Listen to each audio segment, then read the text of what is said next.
Salut, salut et encore salut, fidèles auditeurs de la 3xwshilonews.com. Nous vous bénissons infiniment pour ce jour merveilleux que le Seigneur nous a accordé. Nous sommes en train de faire maintenant cette émission intitulée En vérité, je vous le dis, une émission dominicale, une émission apostolique et prophétique pour la gloire de notre Dieu. Ainsi que la paix de notre Seigneur et Sauveur Jésus-Christ soit votre partage où vous vous trouvez et que nos esprits soient ouverts afin de comprendre les Saintes Écritures et que nous puissions tous être bénéficiaires de cette grâce qui nous est accordée en ce jour. Je suis bel et bien votre bien-aimé frère, le bishop Moses Bello Di Cristo. Et aujourd'hui, par la grâce du Seigneur, nous nous retrouvons dans cette émission pour parler d'un sujet important qui sera sûrement une grande bénédiction pour chacun de nous. Et bien aimé, notre message de ce jour s'intitule « Jésus-Christ, le seul médiateur ». Alors, bien-aimés, nous voilà maintenant dans ce sujet combien important que l'Église, corps de Jésus-Christ, devrait toujours avoir à l'œil. Et pour ce faire, nous allons devoir lire dans la parole de Dieu le passage qui va nous permettre, n'est-ce pas, d'entrer dans ce message. Nous prenons nos Bibles dans la première lettre de l'apôtre Paul à Timothée et nous allons donc prendre le deuxième chapitre et lire le verset 5. Il est écrit ceci. Car il n'y a qu'un seul Dieu et aussi un seul médiateur entre Dieu et les hommes, Jésus-Christ, homme. Voilà, c'est tout à fait clair et net. Jésus-Christ est le seul médiateur entre Dieu et les hommes. Nous allons parler de cet aspect de notre Seigneur et Sauveur en tant que médiateur et précisément le seul alors. Si nous disons seul, bien-aimé, tel que cela est stipulé dans les Saintes Écritures, c'est parce que il y a aussi le danger des prétendues personnes qui aimeraient se faire passer pour des médiateurs. C'est ainsi que le Saint-Esprit nous donne ce message pour apporter cet éclaircissement et que ce danger qui s'avère gagner de la place petit à petit dans les messages tordus que nous sommes en train d'entendre dans ces derniers temps puisse vraiment être banni de la maison de notre Dieu. La parole est claire. Il n'y a qu'un seul Dieu, le Créateur du ciel et de la terre, le Créateur des choses visibles et invisibles. Et aussi un seul médiateur entre Dieu et les hommes.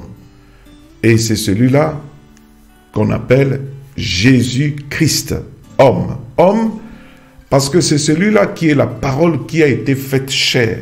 C'est celui-là qui a été manifesté parmi nous. C'est celui-là qui est monté à la croix du Calvaire. C'est celui-là qui a donné sa vie, n'est-ce pas, pour le rachat de nos âmes. C'est celui-là qui est monté au ciel et c'est le même qui reviendra, bien-aimé, pour prendre son Église et c'est celui-là que nous sommes en train de servir. Son nom est Jésus-Christ. Mais lorsque nous disons Jésus-Christ, nous parlons d'une part du nom Jésus, qui est le nom d'homme de notre Sauveur, et nous parlons de Christ d'une autre part, qui est le titre officiel qu'il est en train, n'est-ce pas, de porter. Jésus, le nom d'homme qui relève de l'importance de sa mission, parce que ce nom nous traduit l'œuvre que le Seigneur est venu faire, c'est-à-dire qu'il est celui qui sauve, celui qui est venu nous sauver, nous libérer. Et c'est cela son nom d'homme. Et les hommes portent ce nom. Ce nom, dans l'Ancienne Alliance, était comparable à celui de Josué. Alors, le Christ, c'est ce nom qui en grec serait Christos et en hébreu serait Messie, qui serait traduit d'hébreu en Messie. C'est ce titre officiel de Jésus-Christ pour dire que c'est lui qui est le oint de Dieu, c'est lui qui est, n'est-ce pas, celui que Dieu a choisi pour le salut de toute l'humanité. Il n'y en a point d'autre. C'est ainsi que ici, l'apôtre Paul insiste sur cet aspect des choses, un seul Dieu et un seul médiateur. Alors, selon les paroles de notre Seigneur et Sauveur Jésus-Christ lui-même, nous aimerions bien entendre son propre témoignage sur cette question. Qu'est-ce que le Seigneur dit de lui-même à propos de cette réalité? Nous commencerons par Jean au chapitre 6, dans ce verset 44. Nous suivons ce que le Seigneur lui-même est en train de dire. Il dit ceci: « Nul ne peut venir à moi si le Père qui m'a envoyé ne l'attire, et je le ressusciterai au dernier jour. » C'est là la déclaration du Seigneur. Le Seigneur dit qu'il n'y aurait personne du tout qui pourrait s'approcher de lui, venir à lui, n'est-ce pas, pour donner sa vie à Christ, etc., si le Père lui-même ne s'organisait pas et ne s'arrangeait pas à l'attirer vers, n'est-ce pas, son Fils Jésus-Christ. Donc, le fait d'être en Jésus-Christ, d'être sauvé par Jésus-Christ, est une œuvre déclenchée par le Père, n'est-ce pas, qui attire vers Christ. C'est une grâce extraordinaire. Et le Seigneur dit encore plus loin, dans Jean au chapitre 14, n'est-ce pas, au verset 6, alors le Seigneur dit ceci, il dit: « Je suis le chemin, la vérité et la vie. Nul ne vient au Père que par moi. » Voilà. Dans l'autre sens, le Seigneur se définit, il dit: « Je suis le chemin par lequel il faut passer. Je suis la vérité qui libère. Et je suis la vie, en fait, que Dieu accorde. Nul ne vient au Père que par moi. » Alors, regardez, bien-aimés dans le Seigneur, pour arriver à Jésus, c'est le Père qui attire. Et pour aller vers le Père, ce n'est que par Jésus. Voilà, bien-aimés, le dispositif protocolaire que Dieu a défini dans les Saintes Écritures, qui serait, n'est-ce pas, fixé dans toute l'éternité. Pour venir à Christ et devenir enfant de Dieu, c'est n'est que le Père qui nous connaissait auparavant et qui nous appelle, qui nous attire aussi pour nous donner à Christ. Et pour aller maintenant vers le Père, pour accéder à ce qui est divin, c'est alors Christ, Jésus seul, qui nous y amène. C'est lui qui est le chemin, la vérité et la vie éternelle. Et il dit que nul ne vient au Père, nul n'accède au Père, nul n'accède au Père, nul n'accède au divin, si ce n'est par Jésus-Christ. Donc Jésus est établi par la volonté souveraine de Dieu comme étant le passage obligé. Le passage obligé dans la question du salut, le passage obligé dans la question de la félicité éternelle. C'est un dispositif protocolaire que l'Éternel Dieu a établi, que nous devrions à tout moment, n'est-ce pas, observer et aussi reconnaître. Alors, bien-aimés dans le Seigneur, lorsque nous sommes en train de voir comment les choses sont en train de se passer tout autour de nous, dans notre environnement ecclésiastique, évangélique, etc., nous trouvons qu'il y a des dérapages. Il y a des cas où certaines personnes aimeraient bien s'établir comme étant des prétendus médiateurs. Alors que la parole de Dieu définit clairement qu'il n'y en a qu'un seul, c'est ce Jésus, Christ, homme, celui-là que l'Éternel Dieu a envoyé pour le salut de toute l'humanité. Alors, un médiateur, en fait, c'est une personne qui s'entremet pour résoudre, par exemple, un conflit, ou bien c'est quelqu'un qui facilite un accord entre deux parties. C'est un facilitateur. Et on peut aussi comprendre le rôle d'un médiateur comme arbitre, comme conciliateur, comme intermédiaire, n'est-ce pas? Et quelqu'un qui est en train de mettre de l'équilibre, d'assurer l'arbitrage entre deux parties différentes. Mais ici, nous allons beaucoup plus relever aussi le sens de l'intercesseur, celui, n'est-ce pas, qui est souverainement établi pour, n'est-ce pas, parler à la place auprès de Dieu, à la place de chacun de nous auprès de Dieu, celui qui est, n'est-ce pas, écouté par Dieu, celui qui est en train d'agir pour le bien de ceux qui sont destinés à se présenter devant l'Éternel, notre Père et notre Dieu. Donc, c'est ce Jésus qui est aussi défini dans Romains au chapitre 8, au verset 34, comme étant celui qui est assis à la droite de Dieu le Père et qui intercède sans cesse pour nous.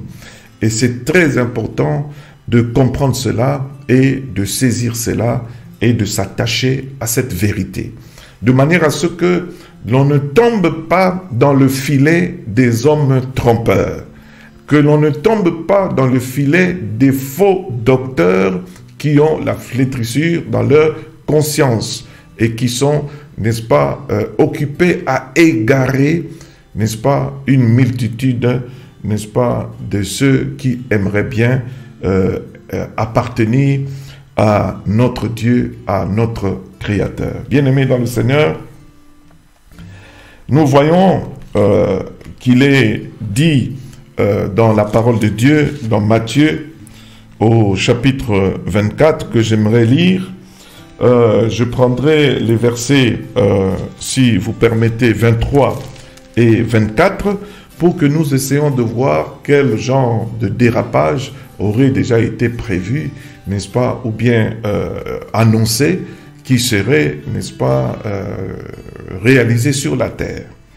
Alors, il est dit dans ce passage, Matthieu chapitre 24, du verset 23 au verset 24, « Si quelqu'un vous dit alors, le Christ est ici, ou il est là, ne le croyez pas, car il s'élèvera de faux Christ et de faux prophètes.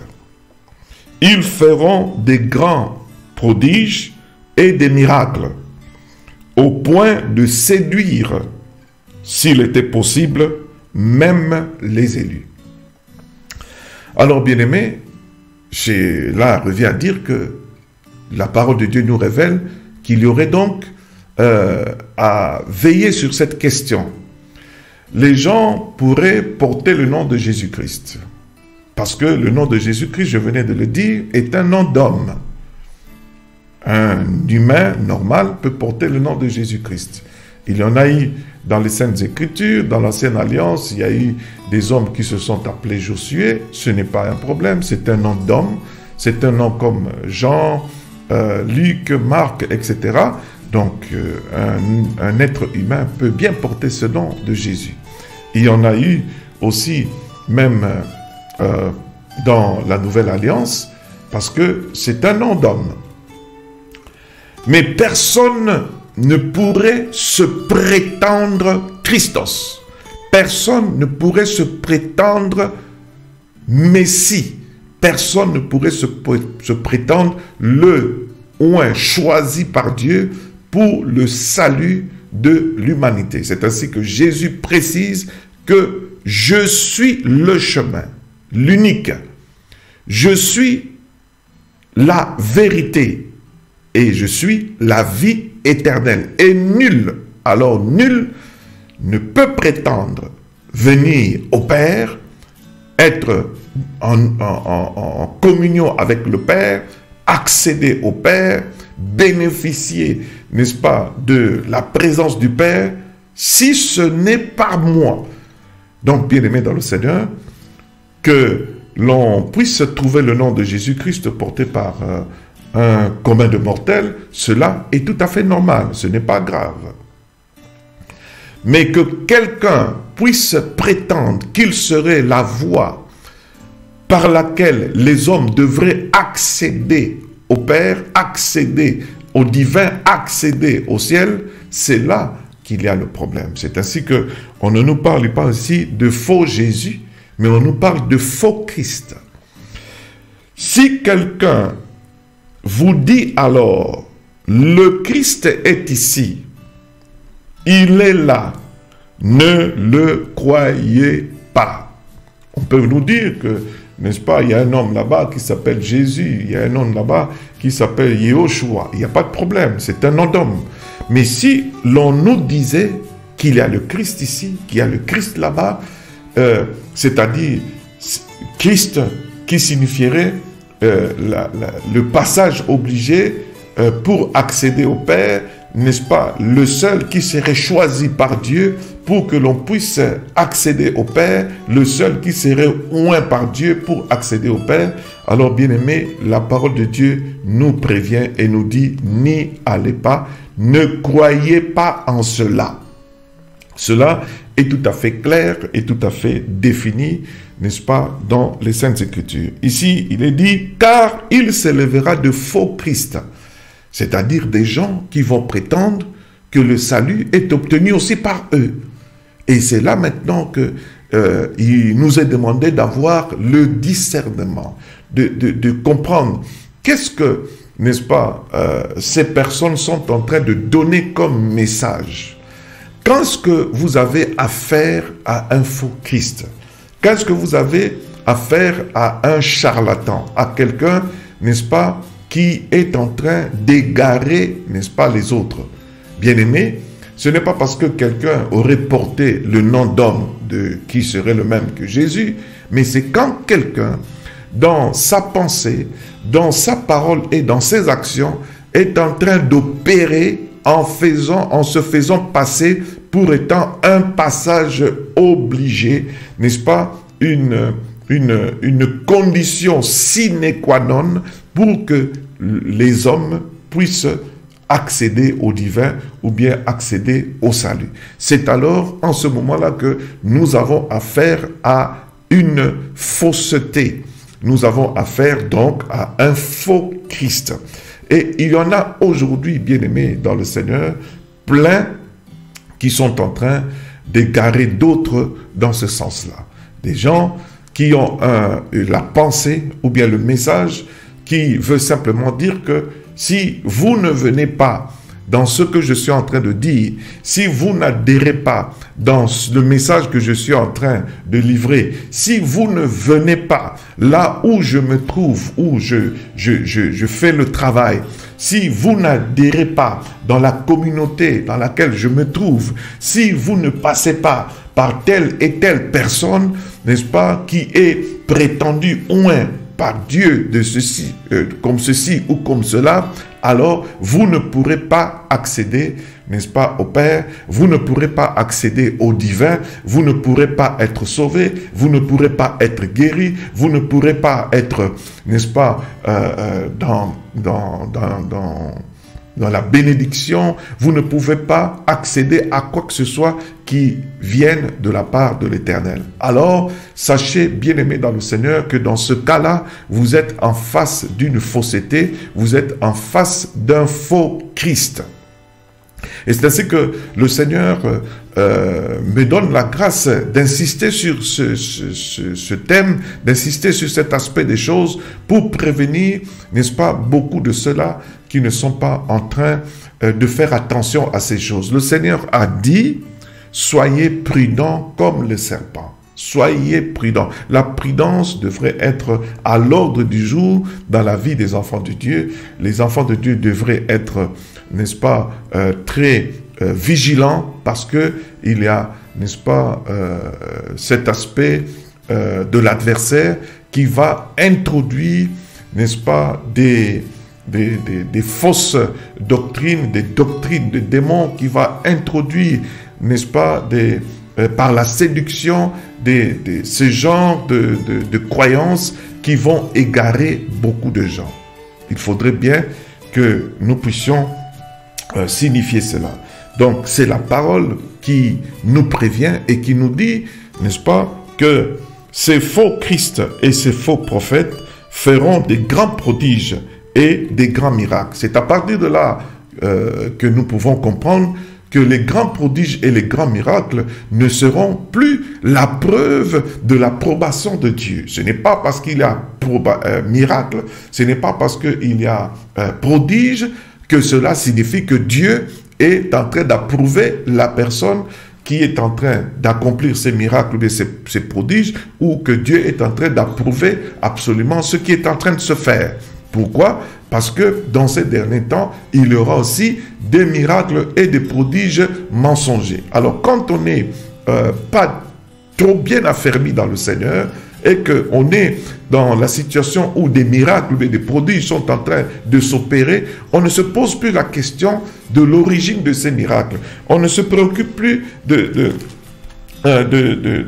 fait de la nature, n'est-ce pas, de ces miracles. On s'y embarque, on est directement séduit, on est pris dans le piège, n'est-ce pas, par la tromperie, et voilà, on se perd comme ça. C'est ainsi qu'il est très important que nous sachions que nous n'avons pas à être éblouis parce qu'il y a miracle. Oui, l'Éternel accomplit des vrais miracles.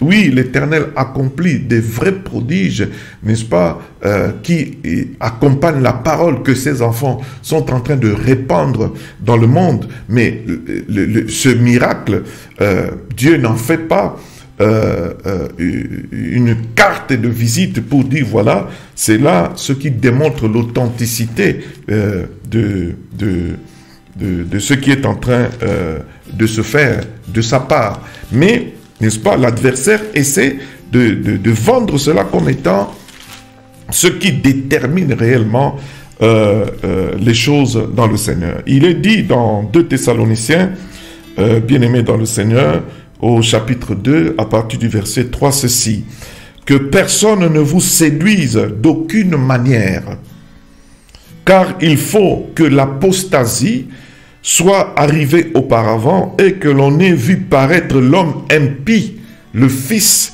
de la perdition, l'adversaire qui s'élève au-dessus de tout ce qu'on appelle Dieu ou de ce qu'on adore. Il va jusqu'à s'asseoir dans le temple de Dieu, se proclamant lui-même Dieu. Ne vous souvenez-vous pas que je vous disais ces choses lorsque j'étais encore avec vous? Et maintenant, vous savez ce qui le retient, afin qu'il ne paraisse qu'en son temps. Car le mystère de l'iniquité agit déjà. Il faut seulement que celui qui le retient encore ait disparu. Et alors paraîtra l'impie, que le Seigneur Jésus détruira par le souffle de sa bouche et qu'il écrasera par l'éclat de son avènement. L'apparition de cet impie se fera par la puissance de Satan, avec toutes sortes de miracles, de signes et de prodiges mensongers, et avec toutes les séductions de l'iniquité pour ceux qui périssent parce qu'ils n'ont pas reçu l'amour de la vérité pour être sauvés. Ainsi Dieu leur envoie-t-il une puissance d'égarement pour qu'ils croient aux mensonges, afin que tous ceux qui n'ont pas cru à la vérité, mais qui ont pris plaisir à l'injustice, soient condamnés. Voilà, bien-aimés, la parole de Dieu est tout à fait claire. Donc, la réalité des faux Christ, la réalité des faux prophètes et la réalité des faux miracles, des miracles mensongers, n'est-ce pas, est tout à fait établie dans les Saintes Écritures. Il faudrait donc comprendre que dans ces derniers temps, miracles, prodiges, etc., ne veut pas dire que c'est Dieu qui est à l'œuvre, ne veut pas dire nécessairement que Dieu est en train d'approuver la personne, ou Dieu est en train d'approuver ce qui se fait, ou Dieu est en train de prouver, n'est-ce pas, cela, d'approuver cela. Au contraire, il faut bien être exercé au discernement pour comprendre, bien aimé, que la question clé est la question fondamentale, n'est-ce pas, la question de celui qui est le seul médiateur. Celui qui est le seul médiateur. Ici, vous avez vu qu'il ira, n'est-ce pas, le fils de la perdition, l'homme impie, n'est-ce pas, l'adversaire qui s'élève au-dessus de tout ce qu'on appelle Dieu ou de ce qu'on adore. Il va jusqu'à s'asseoir dans le temple de Dieu, se proclamant lui-même Dieu. Donc, aujourd'hui, vous avez de plus en plus de ces phénomènes-là, des gens qui vont même s'introduire dans le temple de Dieu, dans le milieu de l'Église, et qui s'y établissent et qui s'érigent pratiquement en Dieu eux-mêmes. C'est-à-dire que toute la gloire qui est due à Dieu devra leur revenir. Ils ne sont plus simples conducteurs d'âme, ils sont plus simples hommes d'orchestre, ils sont plus simples responsables, ils ne sont plus simples évêques, ils ne sont plus simples gardiens des troupeaux, mais ils deviennent pratiquement le Dieu de ce lieu-là, le Dieu, n'est-ce pas, de ces hommes et de ces femmes qui sont en train d'être entraînés, n'est-ce pas, dans le gouffre, dans le trou. Bien-aimés dans le Seigneur, c'est très capital de comprendre ces choses. Quand quelqu'un est en train de prendre la place de Dieu, est en train de prendre les allures de celui qui prend plaisir à l'honneur, à la gloire, n'est-ce pas, qui revient à Dieu et qui va même jusqu'à exiger cela, qui va jusqu'à accepter que les hommes puissent se prosterner devant lui, qu'ils puissent s'agenouiller devant lui, qu'on puisse pratiquement, n'est-ce pas, le craindre et le lever comme étant Dieu, jusqu'à faire penser et croire aux gens que c'est lui et simplement lui, et que par lui, que tout devrait passer, que Dieu ne devrait que parler et agir et faire et accomplir toutes choses au bénéfice de ceux qui sont en train de le suivre. Alors, bien-aimés dans le Seigneur, sachez que vous êtes dans le modèle de la fausseté, vous êtes dans le modèle, n'est-ce pas, de l'adversaire, de l'homme impie, du fils de la perdition. Vous avez affaire à un faux Christ, à quelqu'un qui s'octroie, n'est-ce pas, frauduleusement les attributs qui ne reviennent qu'à une seule personne, Jésus-Christ, homme.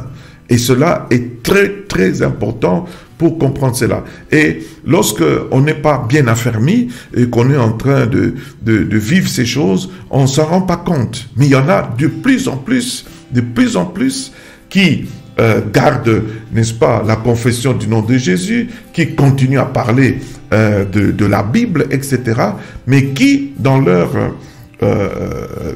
conception, dans leur ego, sont en train de prendre, n'est-ce pas, la gloire qui revient à Dieu. Et sont en train d'exiger, n'est-ce pas, de la part de ces gens qui ne discernent pas ces choses, n'est-ce pas, même cet honneur, cette gloire qui reviendrait à leur Dieu. Jusqu'à telle enseigne que beaucoup croient que, n'est-ce pas, c'est par mon pasteur, ce n'est que par lui et rien que par lui que devrait tout passer, jusqu'à telle enseigne que, n'est-ce pas, les hommes se prosternent devant les autres et, n'est-ce pas, tombent ainsi dans le péché de l'abomination que l'Éternel, n'est-ce pas, avait déjà défini dans les Saintes Écritures.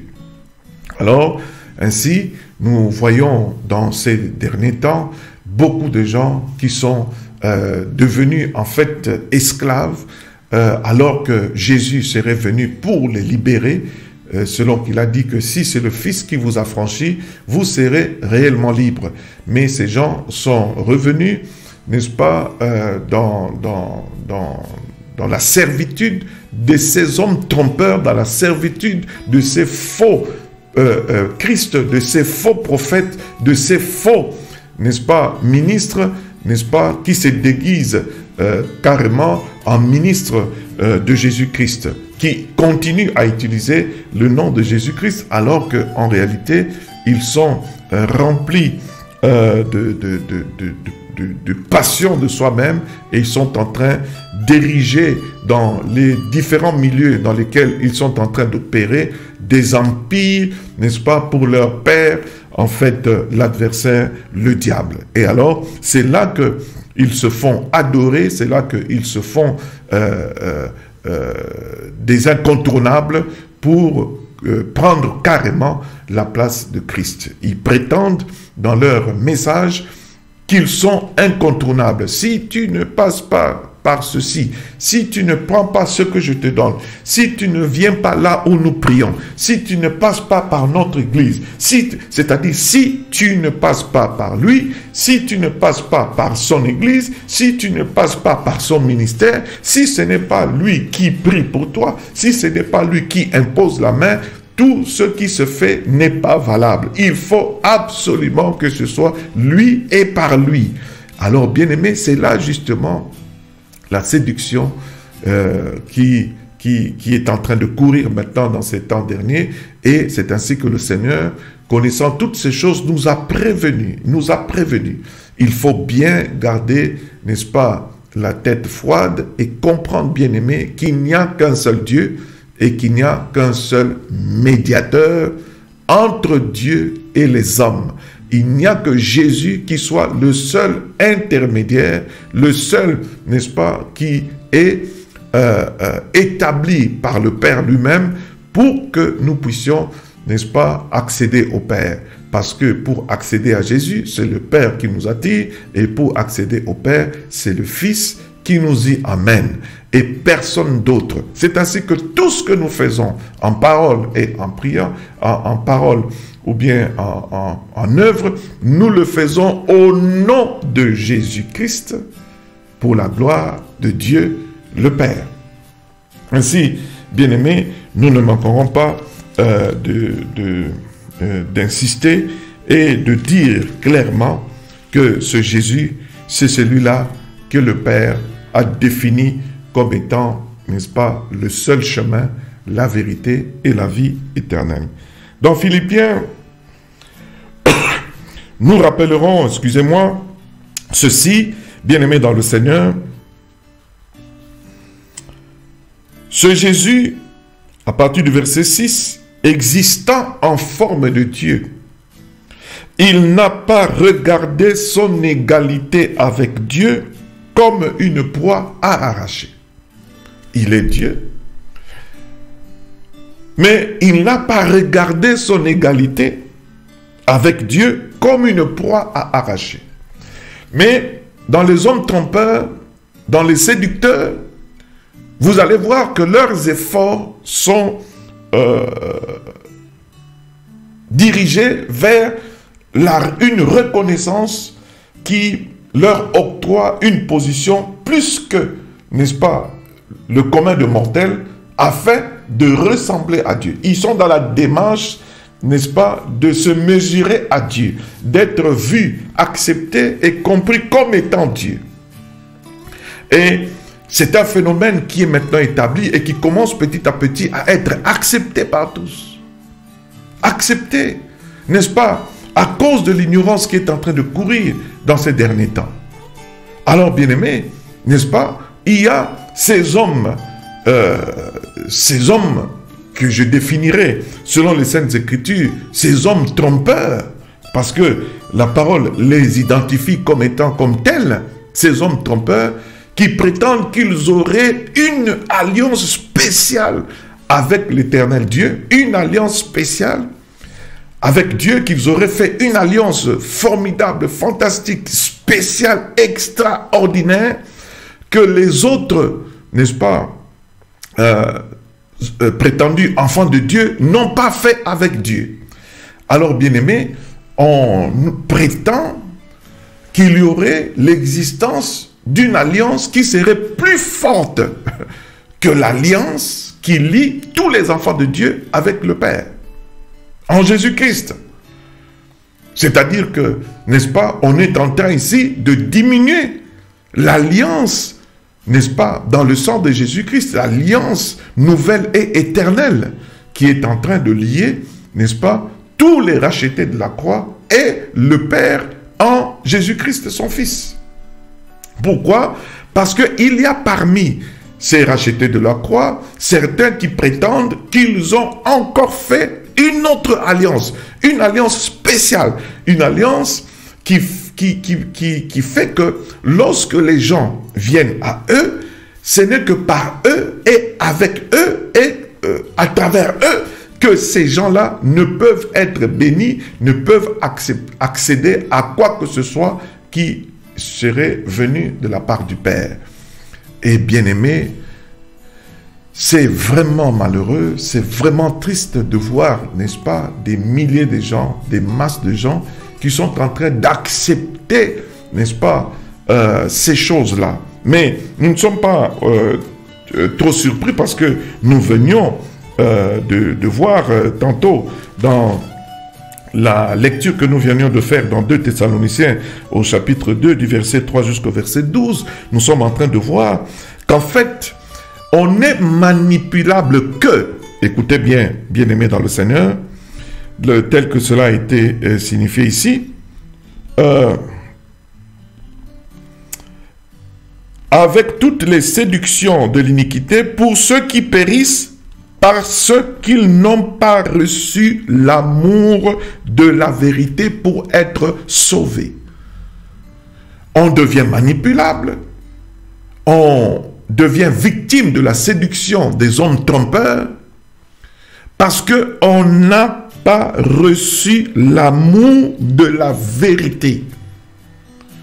L'amour de la vérité, aimer la vérité, chercher à tout prix à accéder à la vérité et non, n'est-ce pas, à autre chose. Alors, si on n'a pas l'amour de la vérité, on est, soi-disant, dans la vie de foi, on adhère dans une communauté comme dans une autre, et qu'on est toujours en train de rechercher des choses périssables qui passent et qui cassent, on est dans la recherche des choses éphémères, on est dans la recherche de la satisfaction de ses propres passions, n'est-ce pas? On croit que aller vers Dieu, aller à l'église, etc., c'est pour, n'est-ce pas, rechercher premièrement le bonheur matériel, physique et terrestre. Donc, on n'aura pas l'amour de la vérité. On n'y sera pas parce qu'on veut, n'est-ce pas, communier avec celui qui est la vérité, c'est-à-dire la personne de Jésus-Christ. Mais on y est parce qu'on veut tirer de lui quelque chose, n'est-ce pas, qui serait profitable pour un temps court sur la terre.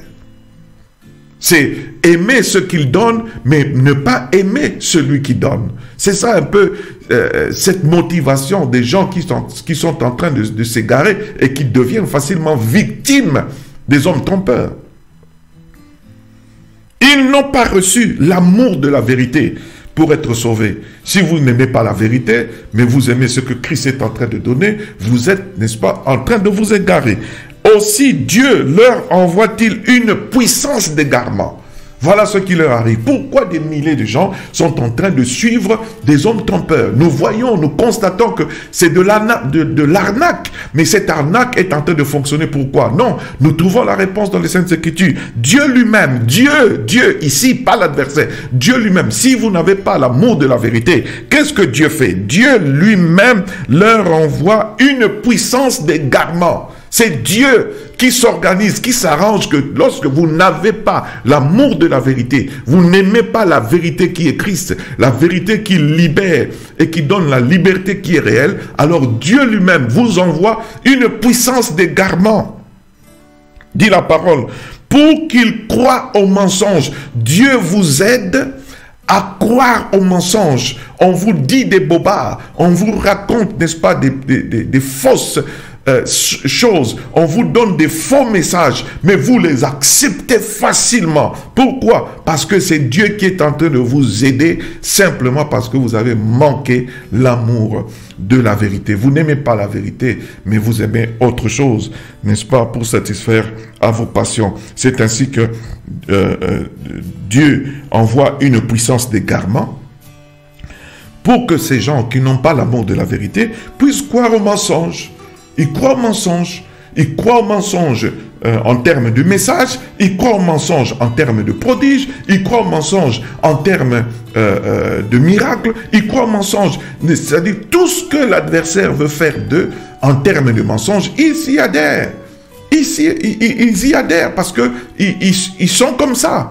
Ils sont livrés.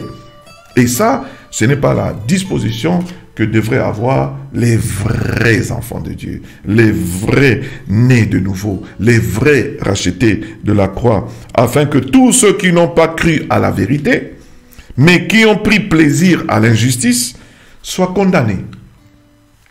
Alors vous voyez, bien-aimés, dans le Seigneur, il faudrait un peu s'arrêter, se poser la question, n'est-ce pas? Je suis dans le Seigneur, je suis engagé dans une église, mais quelle est ma préoccupation? Qu'est-ce que je suis en train de chercher dans cette vie de foi, dans cette vie avec Jésus-Christ? Est-ce que j'aime Jésus ou j'aime ce que Jésus est en train de donner? Est-ce que j'aime, n'est-ce pas, le salut que Dieu est en train de donner, ou bien j'aime aussi le Seigneur qui devrait, n'est-ce pas,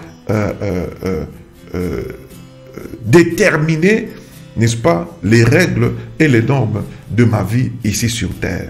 Et j'y adhère avec amour ou bien comment? Il faut vraiment s'examiner, se remettre en question, opérer une introspection pour que vous soyez fixés sur cette question. Qu'est-ce que vous cherchez en vous approchant de Christ, en vous approchant de l'Église, en vous approchant de la parole de Dieu? Vous cherchez quoi? Vous cherchez qui? Est-ce que c'est la personne de Christ ou bien quoi? C'est-à-dire ce que Christ est en train de donner. Qu'est-ce que vous êtes en train de chercher? Est-ce que vous êtes établi dans ce verset de Matthieu chapitre 6, verset 33? Est-ce que vous êtes en train de rechercher premièrement le royaume ou la justice de Dieu, n'est-ce pas? Ou bien vous êtes en train de rechercher d'abord ce qui est éphémère, ce qui est matériel, ce qui est physique et ce qui est en train de passer.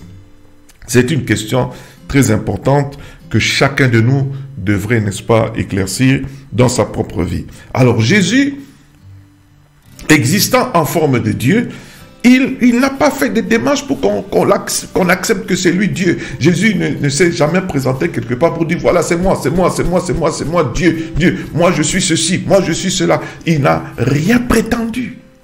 Existant en forme de Dieu, il est la parole qui a été faite chair, cette parole, n'est-ce pas, qui a été manifestée. Mais il n'a rien prétendu.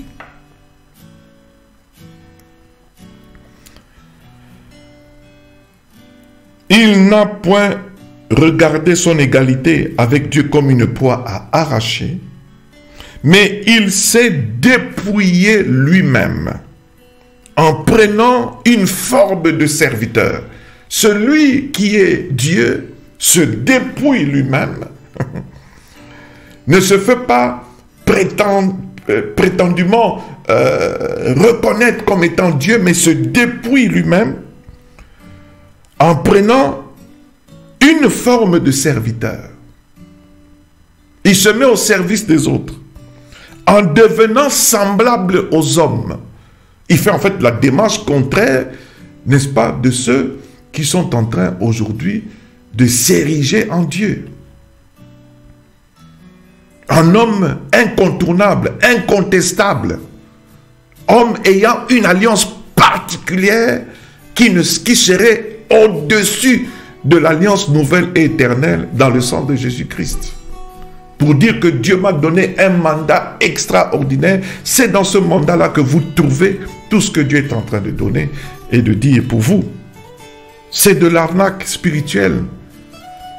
C'est une abomination aux yeux de l'Éternel. Mais regardez, celui, n'est-ce pas, qui est l'ayant droit, le véritable Christ, le véritable médiateur.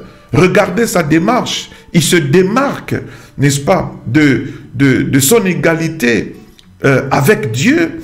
Et il fait la démarche de se dépouiller. On ne le dépouille pas, c'est lui-même qui se dépouille pour se faire serviteur et être semblable aux hommes. Il a paru comme un vrai homme. C'est ainsi qu'on dit, n'est-ce pas, que ce médiateur qui est Jésus-Christ, homme, vrai homme. Vraiment, quand tu l'abordes, tu as affaire à un vrai homme. Il s'est humilié lui-même. Il est caractérisé par cette humilité. Il s'est humilié lui-même, se rendant obéissant. Obéissant, c'est quelqu'un qui se soumet, Ce n'est pas quelqu'un qui veut tout coiffer. Ce n'est pas quelqu'un qui est au-dessus de la mêlée. Mais aujourd'hui, on a des gens qui sont au-dessus de la mêlée, au-dessus de toutes les règles, de toutes les normes de la parole de Dieu, parce qu'ils se sont érigés en Dieu. Ils montent dans le temple de Dieu et jusqu'à prendre la place de Dieu. Alors, ici, Jésus, il s'est humilié lui-même. Il est caractérisé par l'humilité. Et se rendant obéissant, se soumet donc, n'est-ce pas, jusqu'à la mort, même jusqu'à la mort de la croix. La mort, n'est-ce pas, de la croix, la pire des morts, de malédiction. Il s'y soumet, il se soumet à la volonté du Père. Il se soumet à la volonté du Père. Mais aujourd'hui, bien-aimés, nous trouvons, n'est-ce pas, de gauche à droite, n'est-ce pas, des gens qui n'ont pas de sens de soumission, pas de sens d'humilité, n'est-ce pas, ces gens qui ne sont que remplis, n'est-ce pas, d'un orgueil extraordinaire, d'une prétention extraordinaire, n'est-ce pas, et qui croient être approuvés de Dieu parce qu'ils sont suivis, n'est-ce pas, par des masses ou bien quoi que ce soit, alors que la parole de Dieu explique la raison des masses. La parole de Dieu explique, n'est-ce pas, la raison de la croissance de l'égarement. Et alors, ceux qui ne sont pas avertis deviennent victimes de cette arnaque. Ainsi donc, bien-aimés dans le Seigneur, quand nous voyons ces sentiments qu'il y avait en Jésus-Christ, alors la parole nous dit, voilà maintenant la conséquence heureuse de cette disposition, n'est-ce pas, intérieure de notre Maître Jésus-Christ. Verset 9, c'est pourquoi aussi Dieu l'a souverainement élevé et lui a donné le nom qui est au-dessus de tout nom, afin qu'au nom de Jésus, tout genou fléchisse dans les cieux, sur la terre et sous la terre, et que toute langue confesse que Jésus-Christ est Seigneur, à la gloire de Dieu le Père. Jésus-Christ est Seigneur à la gloire de Dieu le Père. Ainsi donc, bien-aimés, vous comprenez que, n'est-ce pas, l'élévation de Jésus-Christ, la grandeur, la force du nom de Jésus-Christ provient, n'est-ce pas, d'un processus de brisement, d'un processus d'humilité, d'un processus, n'est-ce pas, de sentiment humble, d'un processus, bien-aimé, dans le Seigneur, de l'obéissance.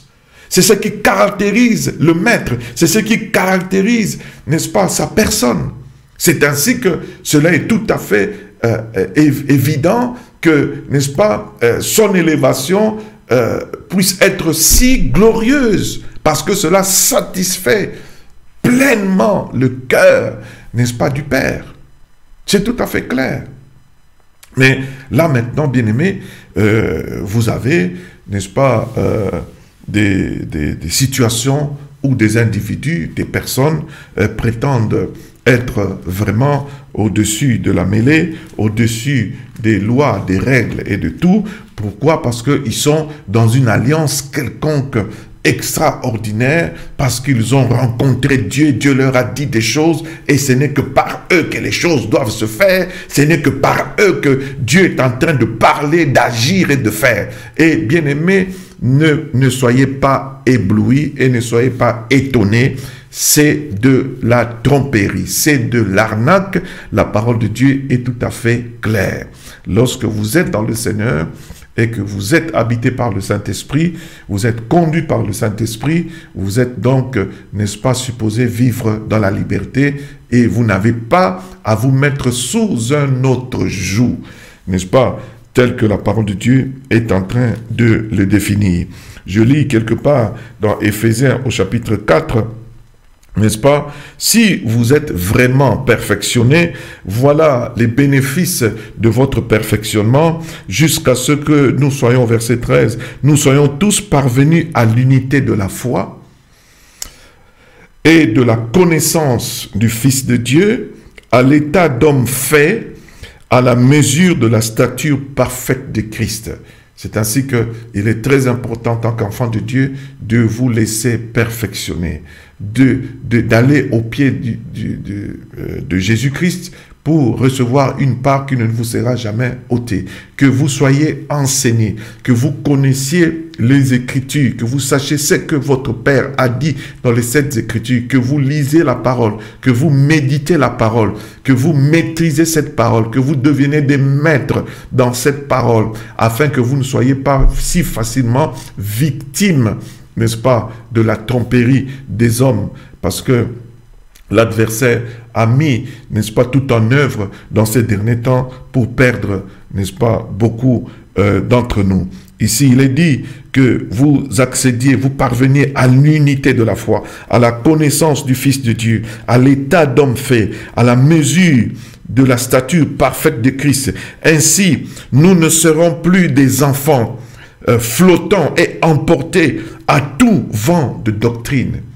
Celui-là arrive avec sa doctrine et son alliance spéciale avec Dieu. Tu t'embarques. Celui-là vient avec sa doctrine et son alliance spéciale avec Dieu. Tu t'embarques. Non, ce n'est pas ça. La vie des vrais enfants de Dieu, la vie des vrais disciples de Jésus-Christ.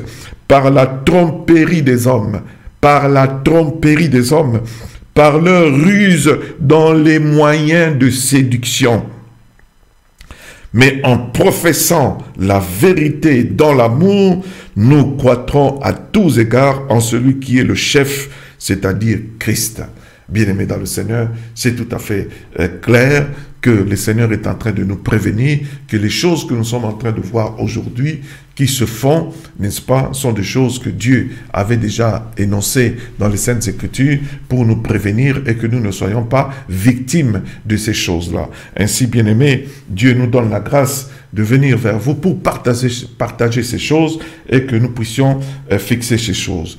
À propos de l'alliance, il n'en existe pas. Dieu n'a pas défini une quelconque alliance qui soit plus grande, plus forte, qui soit plus forte que l'alliance nouvelle et éternelle, n'est-ce pas, en Jésus-Christ, notre Seigneur et notre Sauveur. C'est ainsi que j'aimerais bien que nous allions dans la lettre aux Hébreux pour que nous puissions lire 3 passages qui nous parlent de ce Jésus qui est le médiateur et qui est établi dans cette nouvelle alliance, n'est-ce pas, dans laquelle nous nous trouvons. C'est l'alliance dans le sang de Jésus-Christ. C'est l'alliance nouvelle et éternelle. Il n'y en a pas d'autre qui soit plus grand que celui-là. L'alliance, c'est l'accord, c'est le pacte. Nous sommes en train de vivre dans cet accord, dans ce pacte qui a été scellé, bien-aimé dans le Seigneur, par ce sang de l'agneau. Il n'en existe pas de plus grand, il n'en existe pas, n'est-ce pas, qui soit autre que ce que le Seigneur nous a bel et bien donné. Dans Hébreux au chapitre 8, j'aimerais bien lire le verset 6 qui nous dit « Mais maintenant, il a obtenu un ministère d'autant supérieur qu'il est le médiateur d'une alliance plus excellente qui a été établi sur des meilleures promesses. » Donc le médiateur dont nous parlons, Jésus-Christ, c'est celui-là qui a reçu un ministère autant supérieur qu'il est le médiateur d'une alliance plus excellente, c'est-à-dire la note la plus élevée, c'est l'excellence, n'est-ce pas, qui a été établi sur des meilleures promesses. Il n'y a personne qui pourrait te promettre mieux que ce que Jésus-Christ est en train, n'est-ce pas, de t'accorder dans sa parole. Personne ne peut prétendre que, voilà, j'ai fait une alliance spéciale avec Dieu, dans mon alliance avec Dieu, j'ai vu Dieu, j'ai parlé avec Dieu, et dans cette alliance, Dieu a défini que, non, ça n'existe pas. L'alliance, la nouvelle, l'alliance éternelle, n'est-ce pas, en Jésus-Christ le médiateur, c'est une alliance plus excellente, n'est-ce pas? C'est cette alliance qui accorde tout ce qui est excellent. C'est cette alliance qui t'établit dans l'excellence. C'est cette alliance qui t'établit dans ce qui est meilleur. Il n'y a pas autre alliance qui soit. Dieu ne peut pas, n'est-ce pas, lui-même se contredire, quitter cette alliance et aller faire une alliance spéciale avec quelqu'un, une alliance qui est en train de tordre les règles de cette alliance avec Christ, pour que quelqu'un puisse le prétendre devant les gens. Non, bien-aimé dans le Seigneur, mais maintenant il a obtenu un ministère autant supérieur qu'il est le médiateur d'une alliance plus excellente et qui a été établie sur des meilleures promesses. Il n'en a pas mieux qu'en Jésus-Christ, notre Seigneur et notre Sauveur. Ainsi, c'est comme ça, bien-aimé, que vous devriez donc vous garder vous-même. Hébreux, chapitre 9, verset 15.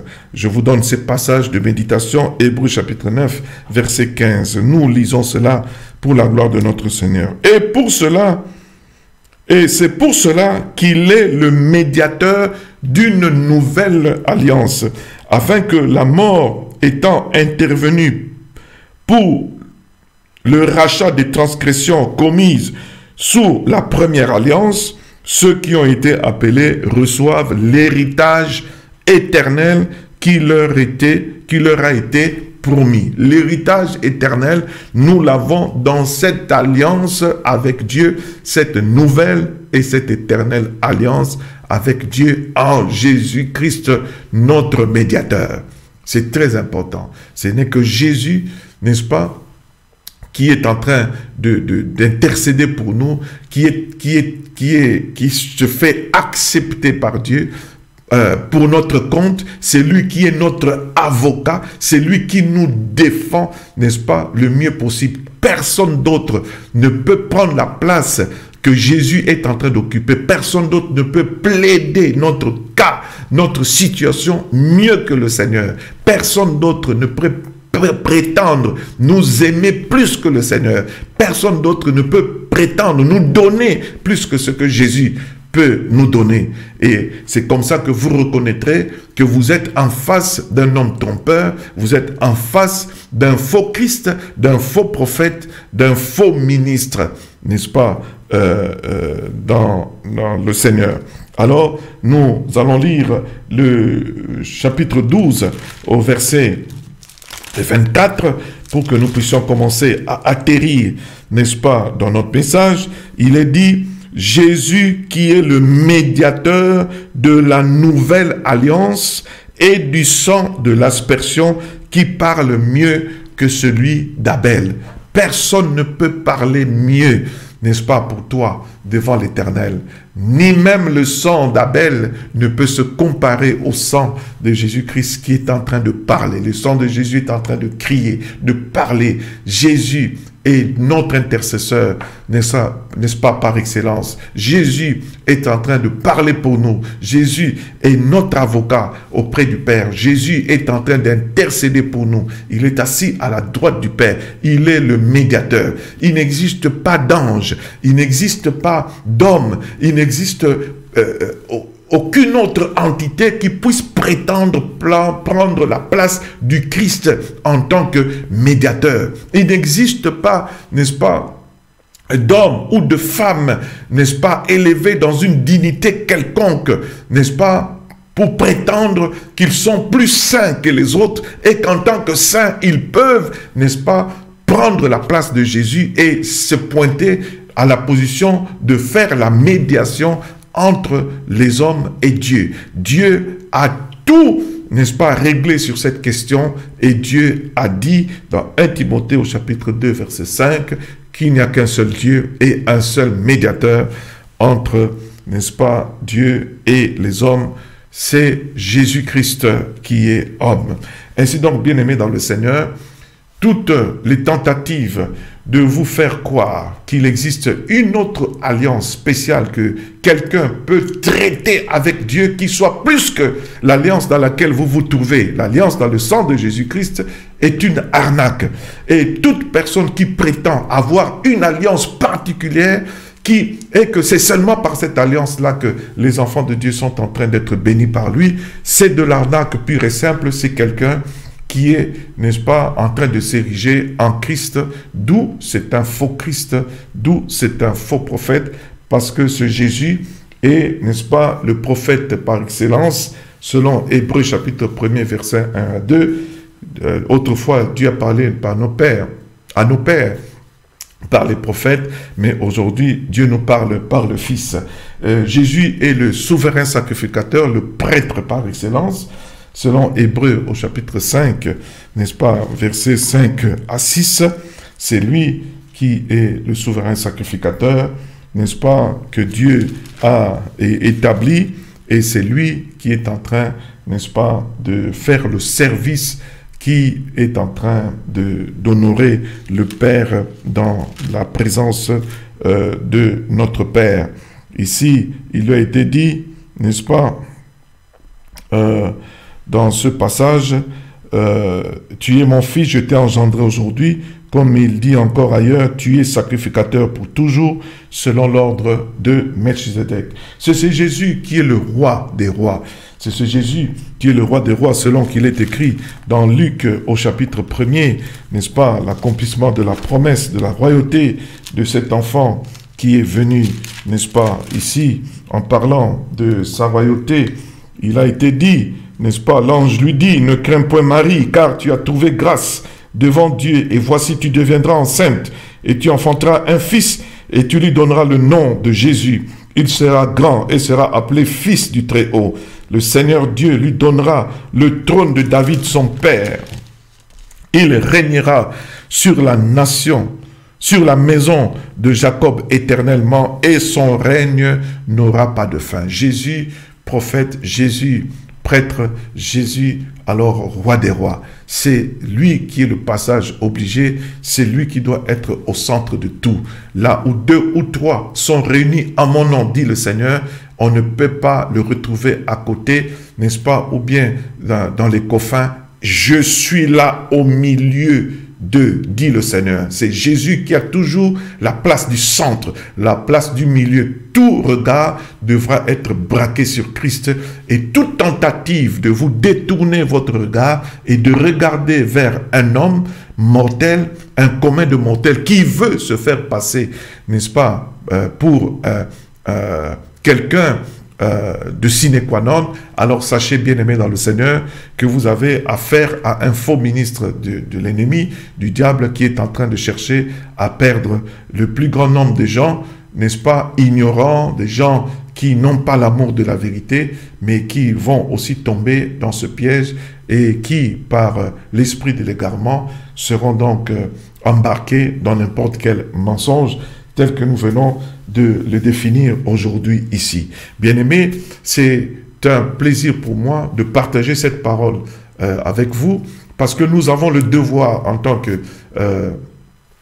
ministre de notre Seigneur Jésus-Christ aussi de vous donner des avertissements, de parler dans ce sens-là, parce que les jours sont devenus mauvais. Nous sommes dans les temps qui sont les derniers, et dans ces temps derniers, n'est-ce pas, nous sommes en train de voir l'accomplissement de beaucoup de choses que l'Éternel avait déjà annoncées, et il faut bien que nous puissions, n'est-ce pas, user de prévenance réciproque pour que ceux qui sont vraiment de Jésus-Christ, les vrais disciples de Jésus-Christ, les élus de Dieu, puissent se garder eux-mêmes et puissent aussi garder, n'est-ce pas, leur détermination dans ce bon combat dans lequel nous sommes engagés, ce bon combat de la foi. En ces termes, que le Seigneur soit béni, que le Seigneur vous bénisse, que le Seigneur approfondisse encore ce que nous avons partagé aujourd'hui, en ce que cela puisse être ancré dans vos cœurs, et que Dieu vous donne la grâce de plonger aussi dans la méditation de ces choses, et que des bonnes résolutions soient tirées en vous, pour que votre vie ne puisse pas être une vie, n'est-ce pas, livrée, n'est-ce pas, à la séduction des hommes trompeurs, à la séduction des faux Christ, des faux prophètes et des faux ministres qui sont en train de servir simplement leur ventre et aussi de servir leur maître qui est, n'est-ce pas, le père du mensonge. Ainsi donc, en ces termes, que la paix de notre Seigneur Jésus-Christ puisse être votre partage, que cette paix demeure en vous-même, et que cette paix puisse être partagée avec vos plus chers êtres dans vos maisons, dans votre foyer, et que cette paix puisse aussi être partagée dans tout votre environnement, n'est-ce pas, au travers de vous. Que cette paix puisse garder vos cœurs et vos pensées en Jésus-Christ notre Seigneur et notre Sauveur. Et si vous voulez, revenez encore le dimanche prochain, toujours à la même heure, 10h heure de Paris, sur la même chaîne, la radio-télé Shiloh News, pour que nous puissions persévérer dans la voie de notre Seigneur, dans un message bénissant que le Seigneur va encore nous accorder. Avec le même plaisir, j'ose croire vous revoir la semaine prochaine, et que Dieu vous bénisse abondamment. Merci, merci et encore merci, au nom de Jésus-Christ. Amen.